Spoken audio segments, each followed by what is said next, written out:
And good evening, everybody. Welcome to the latest edition of You Get What You Get. I'm Ricky Hampton, along with Tree McDougal and Tim Turner, coming to you on a Tuesday evening. Hope everybody's doing fantastic. And Tim and Tree and all our viewers out there, welcome to the University of Colorado Power Hour. Evidently, it is. I The Buffs.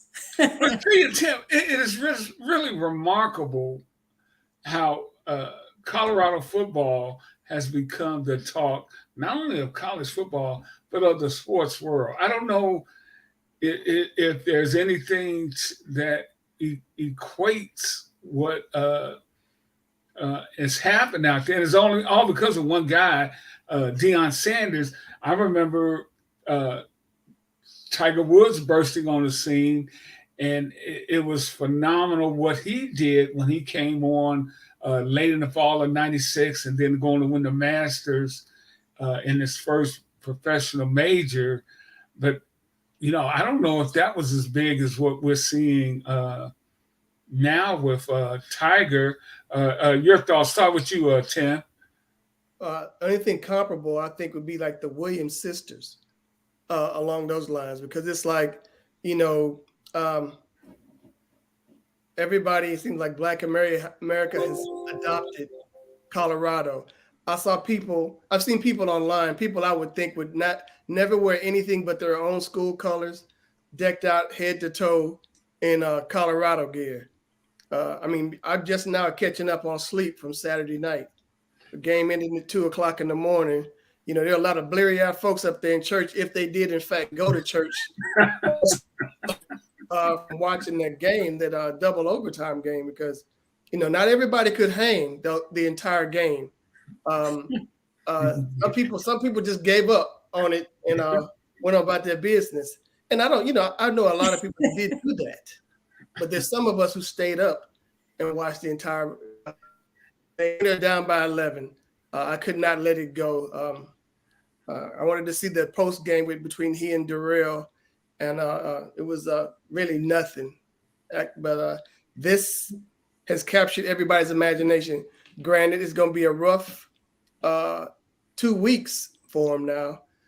They got Oregon and Southern Cal without their top receiver and top defensive player, who has a lacerated kidney. So, and that's a very significant injury, fairly significant one, as opposed to a broken bone or something like that. That he has soft tissue injuries, internal injuries, are things that linger. So it's going to be interesting to see how this young man recovers from this. Hey, could you feel them coming back even when they were down 11? No. Did you see it come back?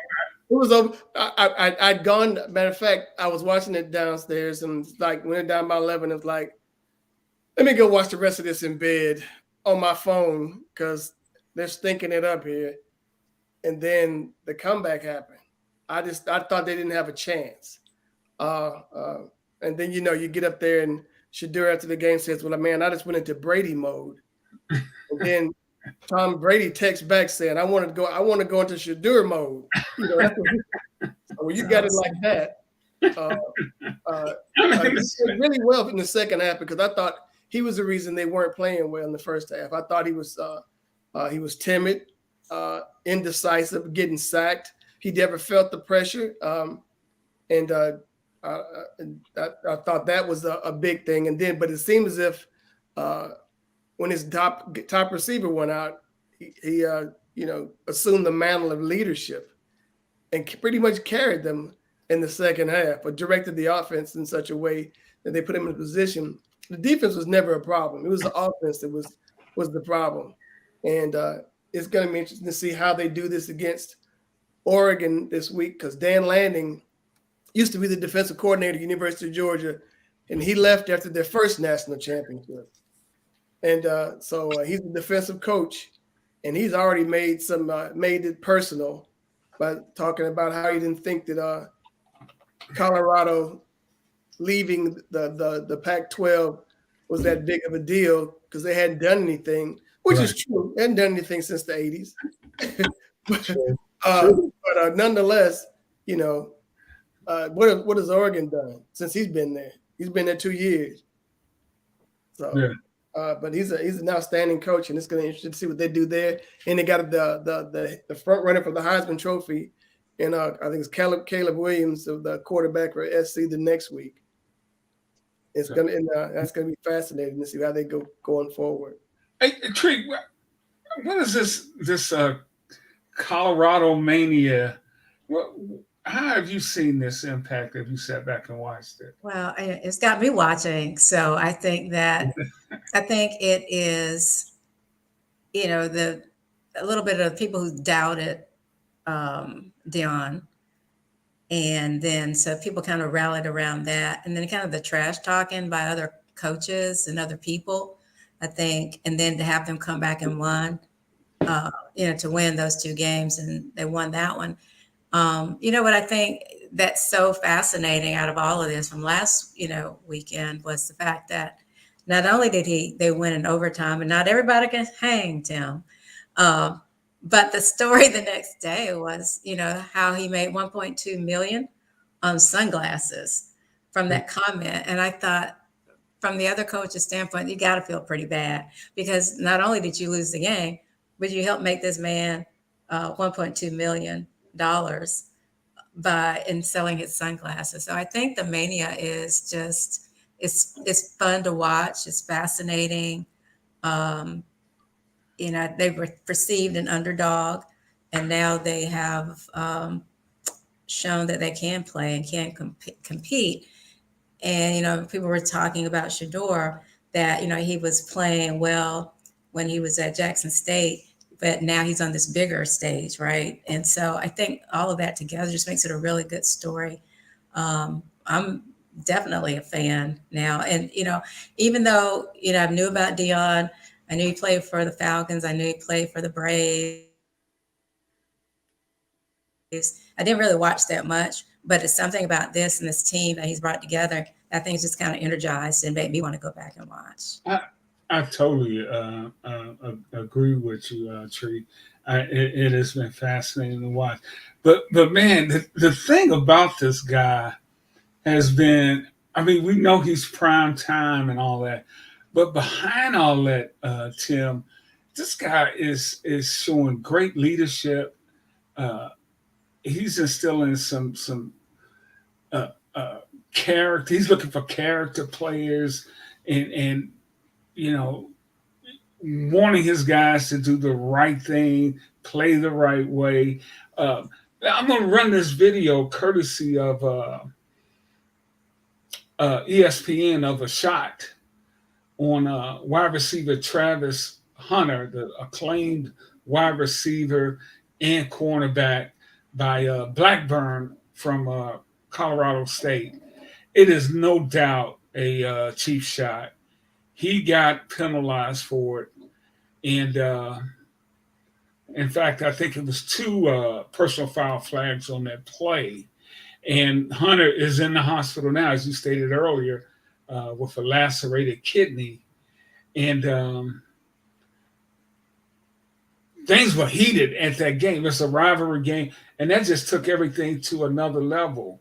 Here comes this shot now. And our video's a little slow on this, but you can see the ball is already gone. The play is really over. There's the ball bouncing in front of him, and he comes in and he takes the shot. I think that why he's hurt the way he is because he relaxed. He wasn't anticipating getting hit, knowing that the ball was gone. The play was over. He relaxed and took the brunt of it, full force. He didn't protect himself. Yeah. The kid that hit him, I thought he should have been ejected because that was just an egregious foul. I was surprised that nobody came off the Colorado bench and tried to take his head off and then going, but you said there were 2 personal fouls on that. I think on the night, the most personal fouls dished out were to Colorado State. Colorado State, yeah. And that there were a couple on the drive that got them in position to score the tying touchdown. Their best player, number 8, a linebacker, Kamara, he hit Shador when he was on the ground. and got a personal foul. And then he had another one where he targeted somebody and got ejected. They lost their composure late. Colorado did not lose its composure. Exactly. And after all that, and this has been brewing to the point where Blackburn has actually received some death threats or a death threat. Yeah. This is Coach Sanders addressing this. This is courtesy. Blackburn is a good. This is courtesy of the University of Colorado. I want you guys to record this and run with this. Henry Blackburn is a good player who played a phenomenal game. He made a tremendous hit on Travis on the sideline. You could call it dirty. You could call it he was just playing the game of football. But whatever it was, it does not constitute that he should be receiving death threats. This is still a young man trying to make it in life, a guy that's trying to live his dream and hopefully graduate with honors or degree, committed to excellence and go to the NFL. He does not deserve a death threat over a game. At the end of the day, this is a game. Someone must win, someone must lose. Everybody continues their life the next day. Very unfortunate. I'm saddened if there's any of our fans that's on the other side of those threats. I would hope and pray not, but that kid was just playing the best of his ability, and he made a mistake. So, I mean, Coach Sanders really took the high road on that. Yeah, I think that was important for him to say. I haven't heard anybody else speak on it yet. I'm sure others have, but I think he's absolutely right. I mean, that's kind of the natural thing that people do now. They hide behind screens, right? And they can say whatever and give out death threats. It's unfortunate that that's how people operate today, but I think that his statement was very good. You're right, Tree. It was very classy, very much the high road. He didn't have to do that, and I'm sure that the young man appreciates it. Nonetheless, I think yesterday on it wasn't First Take, it was on Undisputed, I believe, and he was called the task on it. Richard Sherman alluded to, intimated, alleged that perhaps there was a hit on Hunter, which is why a bounty on him.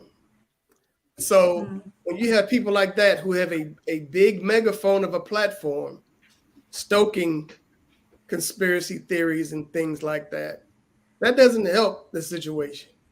Granted, I was furious and I wanted to see not, this kind of stuff for the kid. I wanted to see immediate football retribution where the play is on, a couple of guys come and take him out. That's how you do it. You do it on the field and be done with it. Right. Just like when somebody gets brushed back with, like when pitchers hit batters in baseball. You hit my guy, I hit your guy. Okay, we're done. And I thought that would be the case, but at the same time, Colorado did not resort to anything like that. They played absolutely clean football. There was nothing malicious about anything that they did, and they came out on the winning side, which is indicative of coaching, because some other coaches could have said, "Hey, third string tight end, you know what to do," Yeah, exactly. And you know what? I'm glad you mentioned that, because it speaks to the quality coaching that Sanders and his staff are putting into these kids, man. They are a well-coached team. And I think some people were thinking, maybe when he made that jump from Jackson State, probably thinking, oh, you can just do anything down there. That jump into, Power 5 football would be too much for him in terms of strategy and coaching. I don't know why I do know why they would think that, because of Deion Sanders and how Deion Sanders looks. But that's the furthest thing from the truth. They are a coach football team with some accomplished guys on that staff. And if you and I just read before we came on the air tonight, one of the top players in the country that it looked like Michigan and still could end up going to Michigan, that really had his eyes on Michigan, now wants to go out and meet with Deion Sanders. And I think, Tim and Tree, that is the real danger of Deion Sanders, his ability to go out. May not be able to do it. He's already gotten a few. This guy could turn the recruiting upside down in Absolutely. football. Absolutely. Absolutely. I think you're right in the fact that, you know, he can recruit from anywhere. We've seen people want to go play for him. So I think that's a threat to the other coaches and universities for sure. I think he could go 3-8 and still get top players. I mean, these first 3 games are just a small sample size. It's like, man, I mean, this is what he does with a bunch of, you know, cast-offs and half stars. Right. Wait till he gets a bunch of guys in here. And he had Lil Wayne Yeah. playing him in, right? Yeah. They're going to So be the Big it's 12 next year, and they're going to run the Big 12 when he gets more players in there. It's going to be very competitive. You look at it from that perspective. I mean, there's nothing but the sky's the limit. And Sunday night, they prefaced the start of this piece was rarely does 60 Minutes ever do the same subject twice within a year. Right. But they did him when he was at Jackson State, and they did him in Colorado. It was a great piece all the way around, except for one thing. And I'm a person who spent 5 years in Jackson, Mississippi. Jackson, Mississippi is not the hellhole that 60 Minutes made it look out to be. They're not all shacks and dirt roads. They're not all, people not running up there. There's no minstrel show. There's no plantations. It's a progressive place. The metropolitan Jackson is like any other metropolitan area, except the sewer system is lousy. But Jackson, Mississippi is not, you cross the state line, you're crossing in 1953. That's how it was portrayed in that 60 Minutes piece. Oh. And that's wrong. And that's just New Yorkers, again, who know nothing about the state, casting aspersions to the state. Granted, they had issues with water and the water problem. Then they had to get bottled water to people. Yeah, they do have substandard housing in some places. Like that doesn't happen everywhere else. But for them to just take that, the snippet of what Jackson is and to portray it like that was malpractice. Just wrong. They're gorgeous places in Jackson, like anywhere else or in the metropolitan area. But to get up there and make it seem like he ran out there, he escaped. But he did say one truth. He said, perhaps it was a lack of vision at that HBCU, Jackson State, which is why he left. And from those who had the HBCU experience, lack of vision pretty much is on the resume. Because they don't see the big picture. A lot of folks don't see the big picture at HBCU. Let's say a prerequisite. It's prerequisite. It's like, we've always done it this way. What is this? Yes. What about a laptop?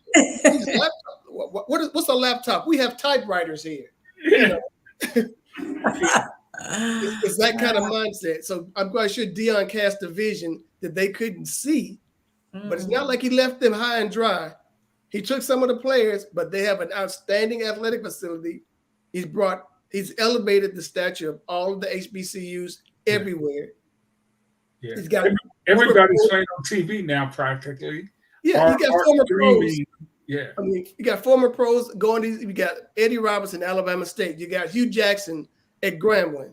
You got Eddie George at Tennessee State. You think any of those cats would have been there? You almost had Ed Reed at Bethune.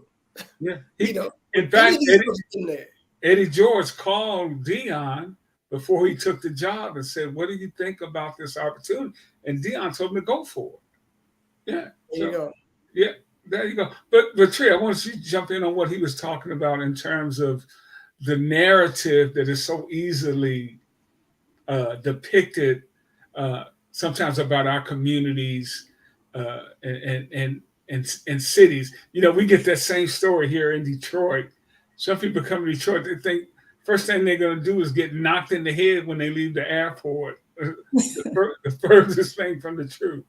Yeah, that was an unfortunate addition to that piece for sure, because yeah, it looked like it was on a dirt road somewhere. I'm like, I know they got paved road. I've never been there, but I assume they've got paved roads, and so it's like some old dusty trail.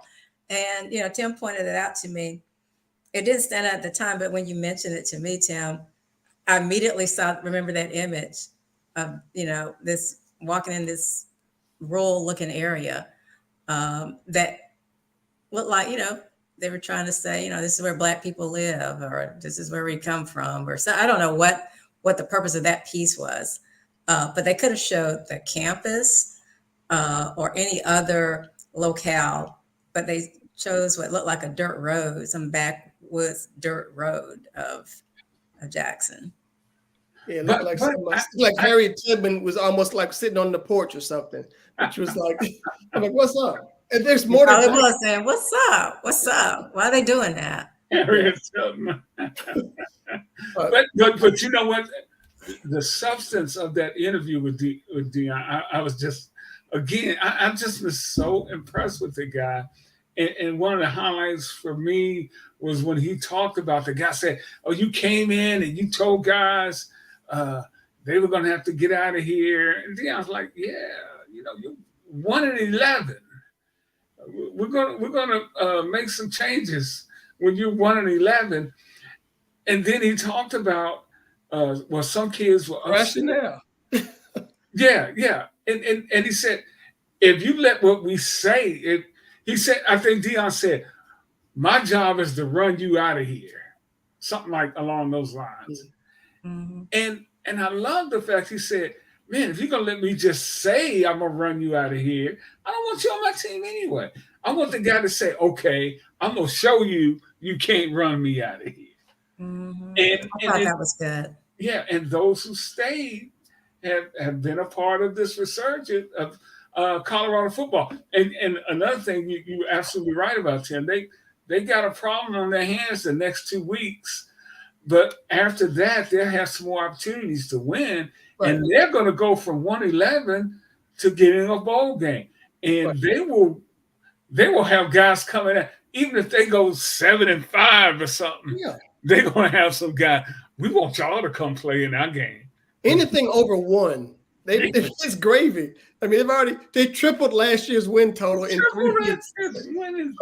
I think that too, and the glitz and the glamour of, like I said, Lil Wayne and The Rock and the celebrities he's bringing. Dr. Dre was there. Dr. Dre. And then the I think it was the mayor of the Chamber of Commerce of Colorado's of Boulder. They were like, last weekend they pulled in $18 million. Yeah. He's good for the town. Right. He's good for the city. Question: there are going to be some job openings here. We have the situation here in East Lansing where Mel Tucker has been suspended by the university, by Michigan State University. You guys out there watching probably are familiar with the story. He's been accused of sexual harassment of a young lady who worked at the university as a woman addressing the issues of sexual harassment on college campus. And now the university has said that they plan to fire him. And now Tucker responded to that by saying he has a serious health issue. And I hope, the internet has not been kind about him saying that, but let's hope if he does that all that is taken care of. But a lot of the internet, you can't even repeat it on the show about his health issues. You can only imagine. Yeah. I haven't seen anybody that would give away $80 million has a health issue. He's I got mean, it is just stunning. It is a stunning fall from grace. But this is a job in the Big Ten or whatever it's going to be. It's still going to be the Big Ten, even with all these other schools coming in. One of the power schools conferences in America. Is Dion long for Colorado? Yeah, I think he is because he's going to stay in college football. He says he cannot. He will not be in the NFL. Yeah, because you can't motivate those millionaires like you can a kid, right. Which is true. Absolutely. His thing is, I love the rationale he is when he was cleaning the house. He's like, he got rid of all the coaches. He said, and the coaches that were gone brought those kids in. Right. So, right. Say that. There were one-win people. It's like, hey, we can win one game without you. Essentially, that was the deal, and it wasn't anything malicious. It was just straight up logic. That's the business, and college football tree is absolutely a business nowadays because Shador, his son, is raking in NIL dollars along with a lot of other top flight athletes. We see Caleb Williams, the Heisman Trophy winner, on commercials. But I'm wondering if somebody sees what this guy is doing and goes to Colorado and say and tells them, how much do you need? Can we buy you out of this? Here's something I think would be kind of wild because I think his recruiting is never going to be like it has been in the past. He'll never have the success that he's had in the past. And I can easily see Nick Saban stepping down and Dion going in behind him in Alabama. Ooh. He did say that was somebody he looked up to. One guy he looks up to. Right. And I can see him doing something like going to Alabama and because I'm quite sure if he were able, Dion could make All-American out of Forrest Gump over there in Alabama. He would have worked with him and done a great job. But that is a SEC job is something huge. And then, he has these battles of people who still are unbelievers in the media. One being Danny Cannell, is a guy that seems like he's taking shots at him. One, because he was upset because Dion said Talladega College is where his alma mater, not Florida State, where he went to school. Right. But I saw someone put out there the genesis of this hateration isn't so much that he has rejected Florida State as his school. It's that Dion picked off Cannell when he was quarterbacking the Redskins, and that was his last game as a starting quarterback in the NFL. Now, Dion was a great shutdown corner, had a lot of picks, but a lot of people picked off Danny Cannell. That's true. I'm talking a long line of guys. And people like over truck drivers right now. He's like, I remember when I played for the Eagles. Cannell gave me 2. One of those things. He said, man, that don't even count as an NFL interception. You got Danny Cannell, that doesn't even count. Yeah, I mean, that guy's hating on him. But I go back, Tree and Tim, to my earlier point. I think some of this hate is the fear of what he might be able to do in just getting you can't get all the top talent, but building sucking up all the air of attention. Yeah, for sure. I mean, he got hate in the swag for that. Oh yeah, he and Robinson had a little issue with Alabama State and Jackson State playing and shaking hands and that kind of foolishness. But and you know what? His teams never won the SWAC when he was there. No. Buddy got him 1 year. AP poll that's come out where they moved up a couple of spots to 19, and for the first time in like forever, Alabama's out of the top 10. Yeah, and deservedly so too. Well, they look really weak. What was Tree? Would you say if you got 3 quarterbacks, you don't have any? You don't have you don't have any, right? Exactly. She was mentioned that earlier. Like, okay, which is true. If you got 3, you don't have none. Do you think the starting has finally run out of gas?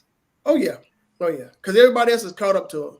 I mean, LSU is probably going to win the West again over everybody over there. A&M's not any good. There's nobody's going to compete over that. Maybe Ole Miss will give them a run, but it's probably going to be LSU over there. It'll be LSU and Georgia again. you know, in the probably in the SEC. So, and then Coach Saban, I would like to see him go out with a championship, but not at the expense of Georgia.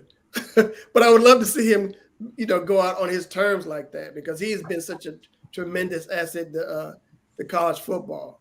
And so Do you really think it'll be Georgia again? I've kind of heard that maybe nobody- they're not as good as they don't have as good a team. they're not, but there's nobody in the East that's going to beat them. The team I thought was going to give them beat them with South Carolina. Tennessee's probably only somebody else they got to worry about. Tennessee, their quarterback, yeah, Milton, he spent some time at the University of Michigan. Yeah.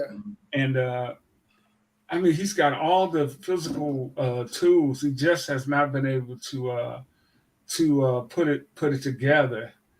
And I still don't see anybody beating Georgia. Georgia will have to beat itself. They'd have to turn the ball over, some stuff like that, for anybody to really beat them. But it's really interesting to see what's happening in Tuscaloosa and I'm wondering how much grace will the Bama fans give Coach Saban, because they don't give the brothers no grace.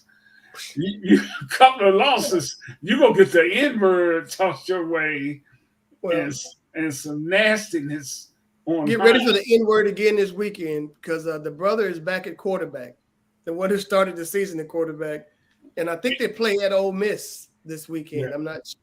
And that's probably going to be the toughest game outside of the LSU game. And he is clearly the best. He's not good, and he's clearly better than the other two. Right. They have nothing there. The cupboard's bare, and they probably should have seen this coming. That is what is so surprising. How did he not see that? Because they've been quarterback you. I think 4 Alabama quarterbacks starting in the NFL, right? You got Jones at New England, Tua in Miami, Hurt in Philly, and Young in Carolina. Four guys from Alabama are starting quarterbacks. Boy, and this is a little off topic, but Bryce Young really looks lost. Yeah. And you know what? It was so funny last night. I don't know if you guys. I didn't watch all that game, but I happened to be tuned in when he threw just a terrible pass, and they were booing. And even Derek Carr on the Saints team, on the Saints sideline, he looked up in the stands and said, like, man, why y'all booing this kid? Y'all have no idea how hard it was. It was so bad. Derek Carr has some sympathy for the guy. Well, yeah, because he's going to be great. And that's my problem with him. Because he's going to be playing the Falcons twice a year. Because he's going to figure it out. He is going to figure it out, and he's going to be outstanding. Hey, but it's like, just suck for this season. Just suck for this season. I think about boys and pants. And I think we talked about on the last show, we mentioned 16 quarterbacks that started the season were black quarterbacks in the NFL.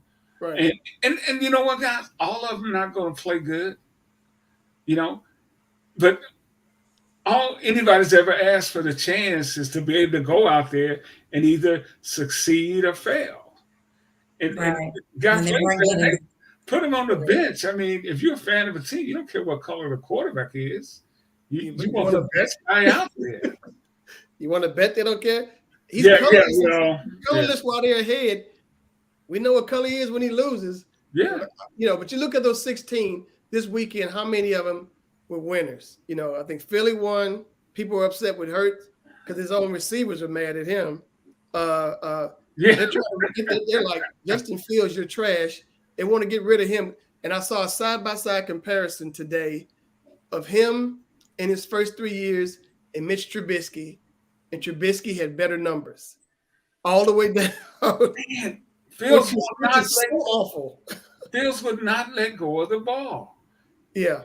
He would, and now he's trying not to run, which is the best thing he does. Yeah. And he doesn't see it. Indy lost, I think, but I think they lost. And then Minshew made them win because Richardson went out with a concussion. But everybody's singing the praises of Richardson, saying he is special and he's going to get better. So you look at Bryce Young's going to get better. He's going to get better. Lamar had a great game. Ritter. Geno Smith had a great game, unfortunately. Had a great game. Geno Smith had an okay game, but you got those cats won, and they're leading their teams. Not everybody's going to be bad, and everybody's, it's almost to the point now when you see head-to-head brother matchups, you don't even think about it. Right. It's getting to be like the NBA when you see coaches getting hired and fired. Oh, okay. Yeah. Well, they should have fired his behind. Right. Right. Oh, now we'll just a little taste of the NFL talking about that. Nick Chubb last night. I purposed not to watch the video. One of my friends posted a photo of what it looked like online today, and you cannot unsee it. My deal was, ESPN said we're not going to show a replay of this, which was great, but they should have cut the sideline microphone, because all I could, I didn't have to see it. All I just could hear him screaming the entire time, which let me know, that was it's pretty severe when you hear a player out there, yelping like that. I saw him crying. I thought on the cart they were taking him off. I'd be crying. Well, number one, it is just a brutal sport, and the guys are getting bigger, faster, and stronger. Injuries are coming. Injuries are going to decide so much, and it always has, but it seems like even more so now. Injuries play just a major role in how the season progresses, who emerges. If Patrick Mahomes ever goes down, you can forget about the Kansas City Chiefs. But getting back to Chubb, Tree, and Tim, that we had this discussion about the running backs and why they can't get paid, and now we're seeing Saquon Barkley. Yep, I was going to say Barkley's out for a couple of weeks with a bad ankle because they played Thursday night. There was no way he was going to play. J.K. Dobbins' first game of the year with the Ravens. Yeah, here blew out a knee.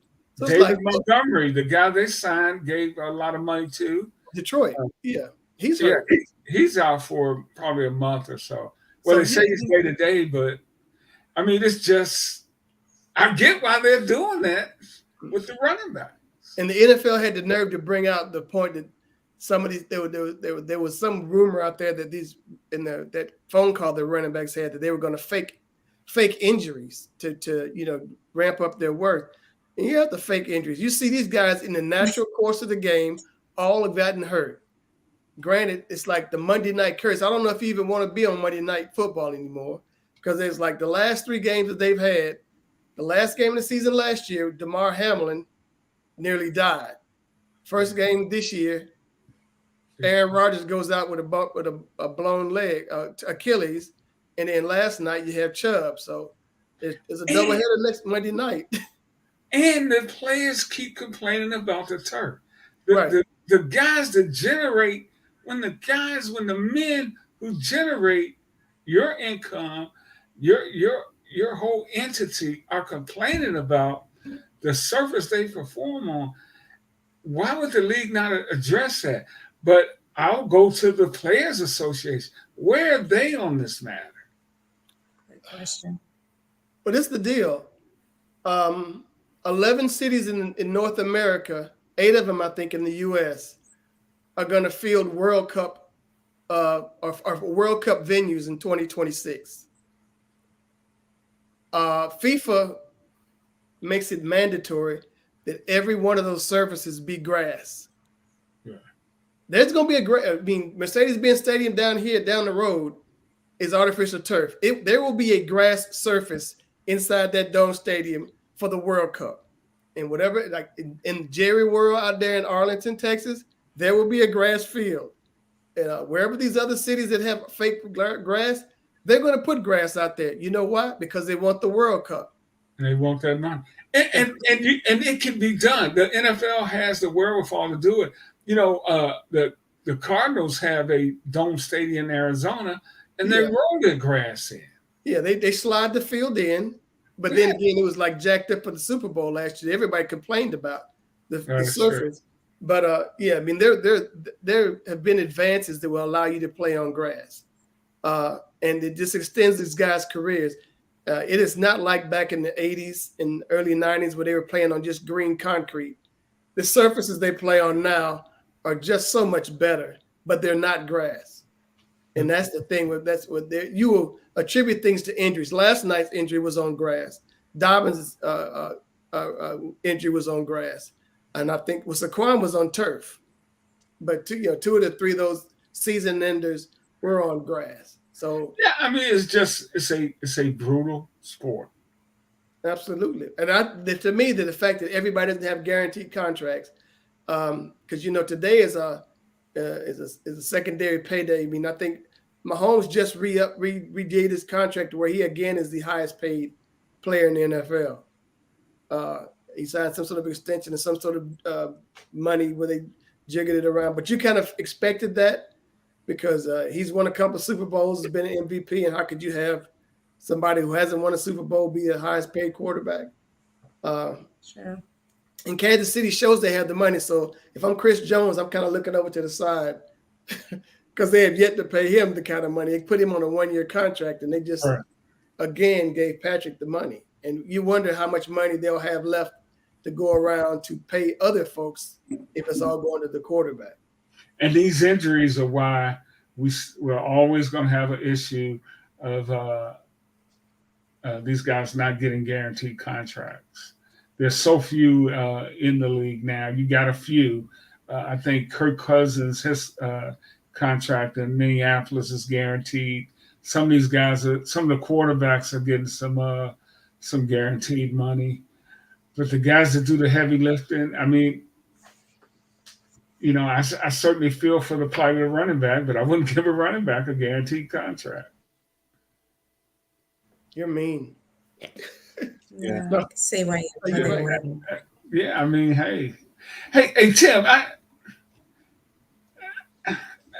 wanted to bring up this thing with what is going on with the SIAC conference. Why can't we get more information on the SIAC conference? Well, you go to their webpage, and what they have is they'll have the links to the games, the box scores, and they leave it up to you to figure it out. You're a sentient being. You have thoughts. You can do it. It's not like the MEAC, which prepares an entire recap of the weekend. It's not like the CIAA, which prepares an entire row of. They do their recaps as well. Kudos to the sports information departments for those conferences. SIC, gosh, you're awful at your job. That's just all I got to say. You are. How do you feel, Tim? How do you feel about it? How do you feel about it? I'm not sure. Oh, please. There's a lot that's going on there. I mean, there's a thing where they're gonna play the CIAA, a team from the SWAC, a team from the CIAA. That's case in point. That press release, it just says the Florida Bowl or some sort of Florida Beach Bowl is being played, where a team from the SIC and a team from the CIAA are going to play in this bowl game. I think in December down in Florida. It didn't say the champions of each league. It didn't say the team that makes the best souffle from both leagues is going to play. It just says a team will play from each conference. Do they know yet? Well, they wouldn't know. But it's like, what's the criteria for making this bowl game? Spelling, long division. What is it that's going to make these people? What criteria? But there's nothing in the release that says that. You got a list of all the festivities and all the other ancillary nonsense that happened during the week, but there's nothing to say, this whoever's bowl eligible or whatever, who doesn't ever win the SIC, the runner-up or whatever plays in this bowl. But I was surprised. I saw that. I was surprised that they decided to do that game in Florida, considering the politics of that right now. I know Alpha Phi Alpha fraternity has postponed it. They taken their, I guess it was 25 conclave or national meeting out of Florida. My fraternity was just there in the summer and wanted to do it, but had too many financial commitments to back out at that time. that was surprising to me to see the CIAA and the SIAC decide on that. But you look at some of the politics of this country today, and you think about, well, where can we really go and feel welcome? True enough. So That's fair. That's fair. But like I said, it's this. You have to look at other places to get information. The fact that the Albany Herald and not the Atlanta Journal-Constitution ran a story about Albany State beating Morehouse up in New York this week. The Grambling, the Grambling people, I think, Florida Memorial Grambling, I think that came from some of our notes came from an independent source. It just is mystifying.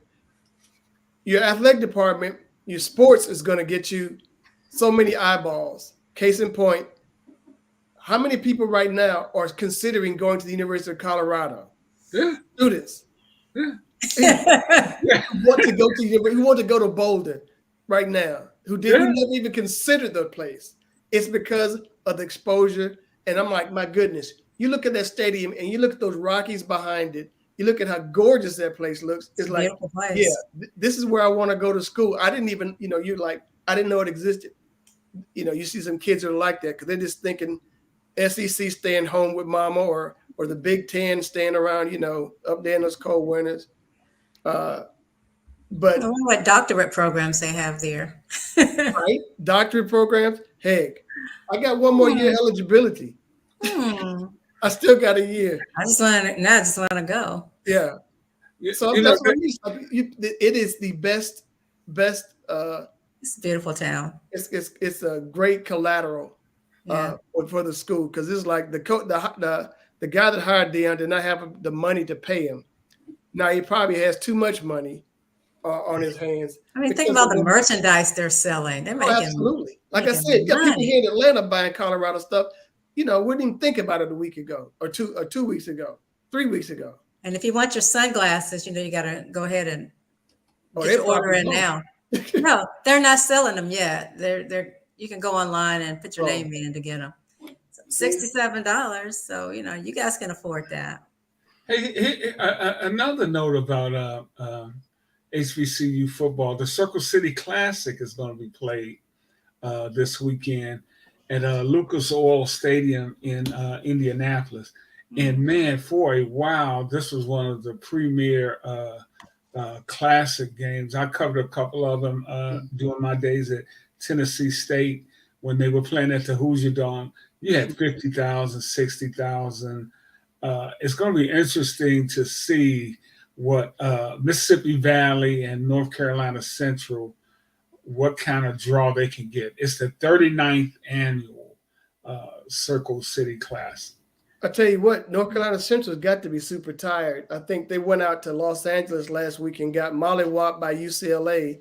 So, like these road games, these first parts of the season, I think the bulk of these money games are out of the way now. You're going to start getting more and more into conference play. But you got this Circle City Classic, which was I covered two of them. And again, the Hoosier Dome was sold out twice for both of those games. You had Video Soul and Donnie Simpson doing their broadcast live that Friday night, and all the stars that came in with that. One year, I remember seeing an unlikely pairing in the press box. Walona, Jeanette Dubois, with Flavor Flav. So it's like it was an event, okay? You see those people come together. So Flavor Flav gets around. He was at Barry Sanders' unveiling. Statue unveiling. I'm looking around. I see a picture of Barry and Flavor Flav. Wow. Yeah, man. But that, that's going to be interesting to see this weekend because I'm thinking really the classics have kind of faded in HBCU football. And I think some of it is because of what you were mentioning earlier. We're not doing a good job of getting the word out about what's happening with our schools. No, we're not. And the more and more, and I get it. These schools have finances and issues to deal with. Some are struggling mightier than others. Even the ones that aren't struggling aren't doing a good job of it, and the conferences aren't doing a good job of it. Like I said, kudos to the MEAC and ACIAA for as of late of Sunday, the latest Monday morning, having recaps for the games for the weekend, so people can get out there and find out who did what, as opposed to, we got the schedule for the week. So good luck, Valley and North Carolina Central. Texas Southern's at Grambling. That might be a good game. Alabama State at FAM. I don't know. FAM, I think, took it on the chin last weekend, if I'm not mistaken. No, they beat West Florida 31-10. Somebody got embarrassed. Oh, Jackson State went out and played at Texas State. I would love to find out what happened. They got beat 77-34. Jackson State got beat 77-34. Wow. Right. And I think they got crushed by FAM as well. And the only win that I think they got was the season opener in the kickoff classic here when they played against, I think it was North Carolina Central. It might not have been Central. South Carolina State they played. And they've lost those games since then. But people are going to start getting into conference play. You look and see most of these people who've gotten on the road take a L, except for like Alcorn beat McNeese State. That was a surprise to me. Yeah, Jackson State lost 77-34 to Texas State. Right. Rice beat Texas Southern 59-7. See, they took these checks. Granted, Rice and Texas Southern are maybe 6 miles apart. If they're both there in Houston. It's not like they had to go far to do that, but nonetheless, Prairie View 69-0 in Dallas. Over SMU took them out 69-0 for a check.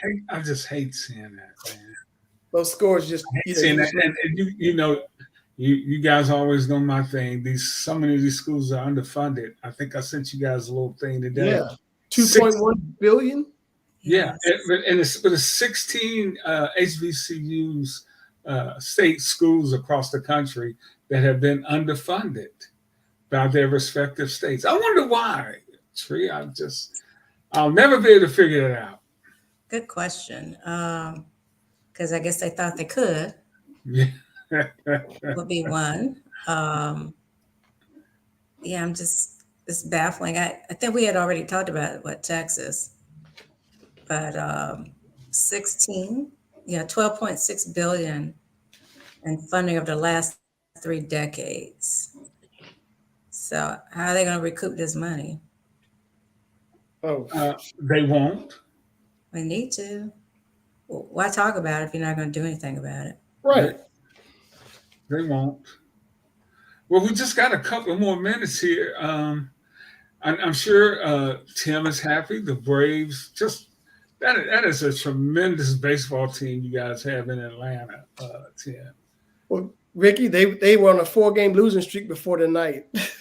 They have done their damage. They got drilled last night for 5 home runs by the Phillies, but tonight they turned the tables.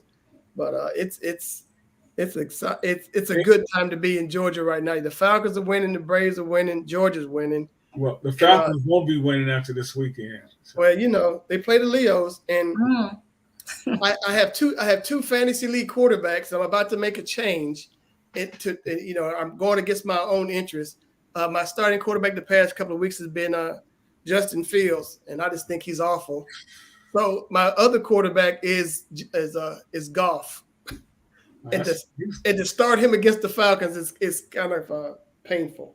Hey, Tim, is this the best Braves team ever? Ever? Well, I'll take that. Ever? They had better pitching. They had the best pitching staff in the history of mankind back in the day. Yeah. But they had solid hitters, but top to bottom, the hitters for the Braves are just off the charts. I think Acuna hit 2 home runs tonight. He's got 39 home runs, and he'll be the first guy to have 70 stolen bases and 40 home runs. And he's just playing lights out ball. But top to bottom, there's no easy out in the Braves lineup. They just have real shaky bullpen right now because that's why they lost 4. I mean, they lost by double digits over the weekend in Miami. They clinched the division on September 10th, lost 4 games after that. And no player has ever had 40 homers and 60 steals. He's gonna have 40 homers and 70 steals. Right. This must be what Willie Mays looked like. Right. In his It is. Yeah. But didn't have the hype. And the only thing, if Ronald only spoke English, yeah. Oh my gosh. That's what's holding him back. I think the same way with these 3-sentence things for Ohtani. People who are great ball players, but they just don't speak the language, and that's been to their detriment. How so? Because they speak Spanish. Granted, everything is not Telemundo. And so, do they have to? How's that impacting his play? Pardon me? How's that impacting? No, I'm saying as far as off the field endorsements and that kind of thing. I wonder if he gets much in the Hispanic community. Oh, he's huge there.